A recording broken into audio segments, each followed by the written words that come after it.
চাপা দিয়ে মেরে ফেললেন স্ত্রীকে।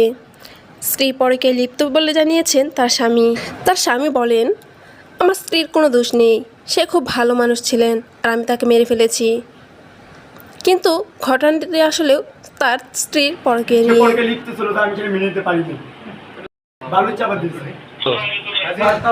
তার স্ত্রী বাহিরে কারোর সাথে পরকীয়া করেছিল আর সেটা তার স্বামী জানতে পেরে তাকে বালিশ চাপা দিয়ে মেরে ফেলেন। তারপর সে নিজেই 999 ফোন দিয়ে এই খবরটি জানান। সে সবার সামনে সব কিছু স্বীকারও করেন। লোকটির 2 বছরের একটি বাচ্চা ও 2 মাসের একটি বাচ্চা ছিল। লোকটি জানান সে পরকীয়ায় লিপ্ত ছিল আর আমি সেটা মেনে নিতে পারিনি, তাই আমি তাকে বালিশ চাপা দিয়ে মেরে ফেলেছি। আমি আমার ফাঁসি চাই। ঘটনাস্থলে পুলিশ গিয়ে সব কিছুর তদন্ত করে। পুলিশ জানান এর পিছনে যদি অন্য কোনো কারণ থাকে আমরা অবশ্যই এটির তদন্ত চালাবো।